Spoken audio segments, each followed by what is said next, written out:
Estamos de volta.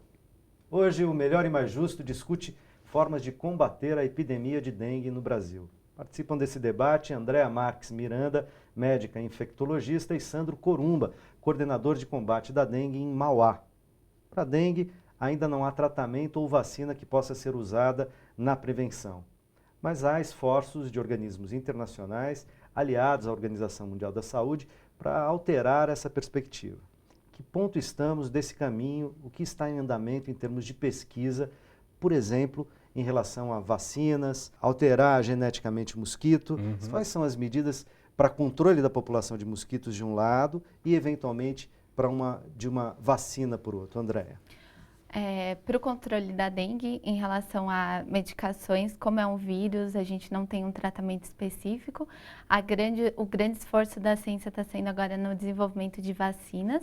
A gente tem 2 vacinas em desenvolvimento no momento, uma internacional e uma aqui nacional, brasileira. A grande questão da vacina, essa internacional, ela deve estar disponível em 2016. Mas a questão da dengue é que ela é dividida em 4 sorotipos. Então, a vacina Ou seja, tem 4 tipos de vírus, isso. Dengue 1, 2, 3 e 4. Então, para a vacina ser eficaz, ela precisa cobrir esses 4 sorotipos. Essa é a dificuldade que vem se encontrando na vacina. Porque muitos estudos mostram que quando a pessoa já tem uma resposta imunológica precoce à dengue, ou se ela já se contaminou com algum dos vírus da dengue, ou então se ela foi vacinada por uma vacina que pode ter uma reação cruzada. Dá problema no sentido de ter uma hiperreação imunológica, porque você já tem imunidade para um certo tipo, por exemplo. Isso seria se a vacina fosse de vírus vivo. O que eles estão desenvolvendo é pegar um pedacinho do vírus, ou então, no caso dessa vacina internacional, eles modificaram, introduziram um pedaço do vírus em uma molécula geneticamente modificada para induzir a imunidade. Mas a grande preocupação é essa, de você vacinar uma parcela enorme da população e aí você, num segundo ciclo de doença, você trazer muitos casos graves por conta dessa resposta imunológica que o indivíduo já vai ter da vacina. Essa vacina que está para sair em 2016, o laboratório lança com 60% de eficácia na proteção da dengue. Então, a pergunta é, e esses 40% que ela não cobre, eles vão evoluir para a dengue hemorrágica? Então, isso vai precisar de estudos ainda para saber se isso é seguro para a gente trazer para a população. A resposta pela vacina não é uma resposta para já. Não. É uma resposta, na melhor hipótese, aí para um médio prazo e tal. Para ter uma vacina confiável, com uma boa cobertura e que não traga efeitos colaterais eventualmente importantes. Mais graves. Até para complementar, né? Quando se fala em vacina, realmente é o caminho quando se pensa em fazer controle de doenças, que você tem barreiras, dificuldades. O problema é quando a gente tem situações como a Andréa citou. São 4 vírus, 4 tipos de vírus, todos eles precisam apresentar uma boa resposta, né? São 4 vírus diferentes? Desculpem a minha ignorância, mas são 4 vírus diferentes ou são mutações de um mesmo vírus? São 4 vírus diferentes, mas geneticamente muito parecidos. As diferenças são bem pequenas entre eles. Ok. Desculpe te interromper, não, mas é bom para a gente ir entendendo como é que as coisas funcionam, né? E ela não é necessariamente o que vai produzir o controle que a gente espera, porque também, quando se pensa numa vacinação em massa, tem que se pensar no custo de aquisição da vacina, de aplicação, né? Tem que se pensar nas populações expostas, vulneráveis, como que se faz um controle disso. Eu acho que ainda está numa fase bastante inicial, né? Que poderá vir a trazer benefícios que ainda não é certeza, né, desse sucesso. Então, mas a probabilidade de termos uma vacina daqui a alguns anos, enfim, pode ser a 5, a 10, a 20, esse é o caminho. Não é para agora, mas são promissoras. Quer Sim. dizer, a chance de ter uma vacina é grande. A gente não pode esquecer que a gente resolve a dengue, a gente tem diversos outros vírus que podem também usar o mesmo mecanismo. Então, não só buscar a cura da dengue, mas buscar as falhas que estão tendo no controle para que a gente não passe por isso com outros vírus que estão aí chegando no Brasil, como a chikungunya, a febre de chikungunya e o Zika vírus. Falemos de uma outra alternativa à intervenção sobre o vírus e agora a população de mosquitos, que é esterilizar os mosquitos machos, porque só as fêmeas mordem, se você pode diminuir a população.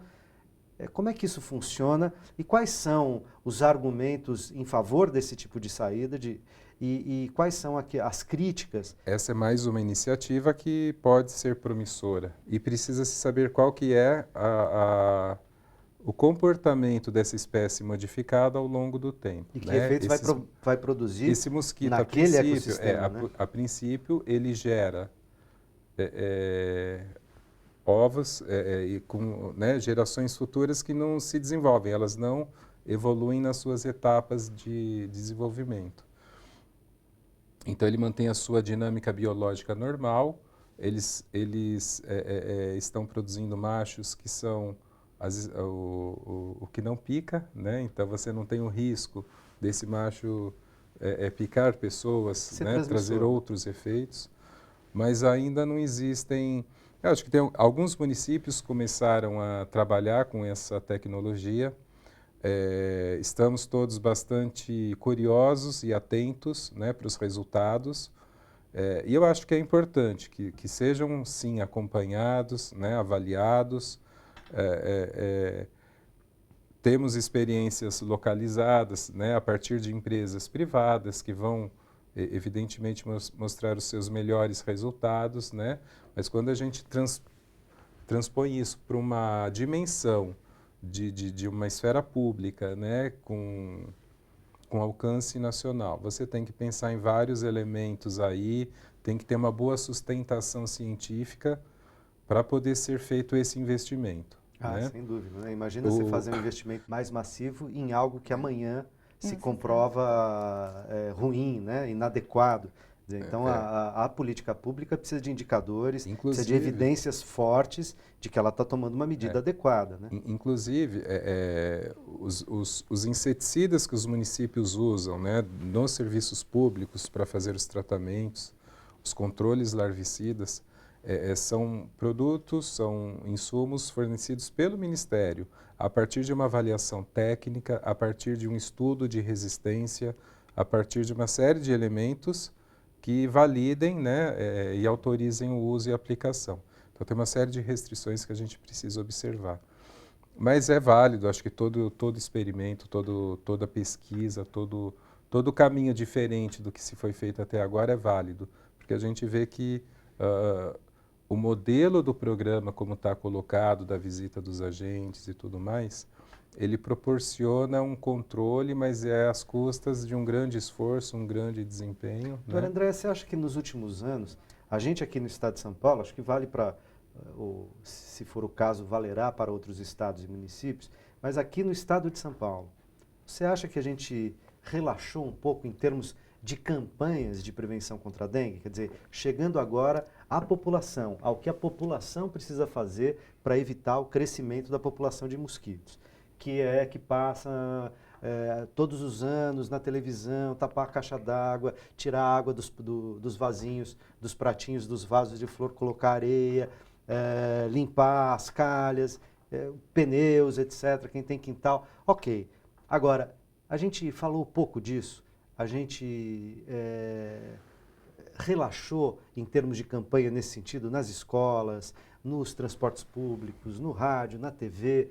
O que vocês pensam disso? Porque parece que a população, isso inclusive é transversal às classes, né? A gente sabe que na classe média, às vezes em classes mais abastadas economicamente, tem mais difícil a vigilância sanitária entrar nas casas, e aí você tem piscina, você tem um monte de vasos, tem plantas, casas maiores, e você tem um monte de larvas lá que vão acabar também produzindo uma população maior de mosquito. Quer dizer, não é só nas regiões periféricas, é uma desinformação ou uma cultura de negligência com relação a isso, que é, às vezes, inclusive, mais presente, mais forte na classe média e na classe alta.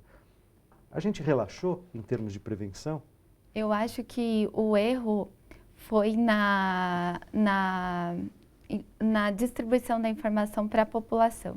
Porque em 2014 a gente teve uma redução dos casos, porque a gente teve um surto grande em 2013, então, mas a vigilância já estava preocupada e se mobilizando no final de 2014 para um provável surto de dengue em 2015. Tanto é que foi chamado vários hospitais, profissionais que fazem controle de infecção no município de São Bernardo para conversar sobre a dengue, sobre notificações, medidas de atendimento e diagnóstico precoce. Só que, no meu ver, o que faltou foi dizer isso para a população também. Os hospitais estavam preparados, é claro que foi uma demanda muito grande, isso comprometeu o atendimento mesmo, mas todo mundo sabia que isso poderia acontecer. Mas acho que faltou a informação na população. E é isso que faz toda a diferença.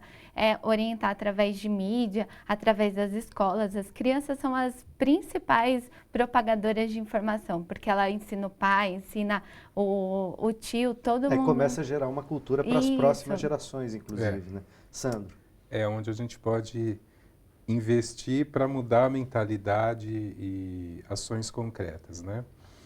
As ações que a vigilância propõe, né? E aí eu acho que a gente pode falar, o programa ele ampliou bastante, né? Até pouco tempo se falava no programa da dengue, se associava com os agentes de dengue, né? Existem multiprofissionais, multitarefas envolvidos no programa da dengue e não é só a área das vigilâncias que cuida, né? Tem atenção básica, urgência e emergência, você tem vários outros elementos que compõem Se criou uma linha de cuidado, né? Uma linha na de cuidado saúde pública para dengue? matriciada, organizada, para poder atender. O Plano Nacional ele tem 3 grandes eixos, né? Se a gente puder falar de uma forma mais didática para entender o programa, como que ele funciona? A dengue é uma doença que transmite por mosquito, a pessoa adoece, aí tem um vizinho, aí não sei o quê. Bom, com esses eixos, é a parte do controle do vetor. Então, são todas as ações que possibilitem a eliminação desse criador, dos criadores do vetor. Diminuir a população de Diminuir a mosquitos. população de mosquitos. Outro eixo é o da assistência ao paciente, à pessoa que pegou dengue. Esse é um outro eixo.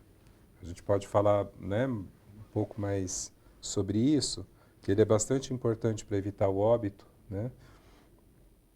Existe o eixo também das mobilizações sociais, né, das atividades educativas, desse momento de se falar de dengue de uma forma ampla, né, para que as pessoas entendam que o momento é crítico. E se mobilizem para agir. E se mobilizem, né? Em todas as etapas, você tem limites, evidentemente, de atuação. Então, vamos lá para os limites. Na área de controle de vetores, ao longo do ano, tanto agentes de saúde como agentes de vetores fazem visitas nos imóveis, né? Desde 2002, se deu como uma das atribuições para o agente de saúde, o agente comunitário de saúde, fazer a visita da dengue, né? Então, com isso, se ampliou o contingente, o universo de pessoas que podem entrar nos imóveis, fazer a vistoria propriamente dita, identificando criadouros, reservatórios e fazendo a orientação e passando a informação necessária. Na região da Grande São Paulo, muitos imóveis são fechados durante a semana. A gente tem dificuldades operacionais para fazer com que todos os imóveis sejam visitados. Quer dizer, tem gente para fazer isso em termos de agentes comunitários, gente da vigilâncias, mas... Eu não diria que tem gente suficiente, não. Nunca vai ser, né? Se falar, já tem médico suficiente para toda a rede, médico nunca falta vai um monte ainda, embora mais médicos tenham ajudado muito. Mas a gente está falando de um contingente importante de pessoas que têm a oportunidade de entrar no imóvel, mas não conseguem efetivar esse acesso. Em torno de 40% não conseguem entrar dos imóveis. Então, são dificuldades práticas que o programa implica de você não conseguir acessar todos os reservatórios. Que tem que pensar em estratégias. Quando a gente fala que a dengue poderia ser erradicada, né, eu acho que eram outros momentos, em outros tempos, né? A organização urbana, a noção de sanitária eram outras, as casas eram mais distantes, né? Você podia ter uma força impositiva de chegar lá, entrar com equipamentos, fazer o que tinha que fazer e o morador ter que simplesmente concordar, aceitar e tudo bem. Bom, mas né? não queremos isso, né? Estamos Mas vivendo não na é, democracia então, exatamente. e a pretexto, Então, depois de combater a dengue, então, as eu acho pessoas vão assim, querer eventualmente invadir a nossa privacidade. com certeza. Tem que encontrar outras estratégias. E é isso. E a gente não pode fazer paralelos com o que aconteceu lá atrás. Eu acho que teve a sua eficácia, teve a sua importância, houve um impacto, houve uma percepção de que até haveria erradicado o problema, mas a situação é diferente, né? As relações são diferentes, e o nosso trabalho ele tem uma ênfase educativa. O objetivo não é fazer ações punitivas, aquelas coisas de não deixar entrar, vou multar. Essa coerção a questão é chegar não a facilita transformar o a cultura, entendimento, né? e o comportamento E sanitário olha, das pessoas, né? Eu trabalho com isso desde 2001 e se fala de dengue, os municípios estão até assim, sem mais criatividade para pensar que modelo de ação educativa podemos fazer dessa vez para que a população se sinta sensibilizada, Então, porque foram tentadas... Sandro, modelo de que modelos podemos usar? Vamos discutir, mas no próximo bloco. Tá ótimo. A gente já volta.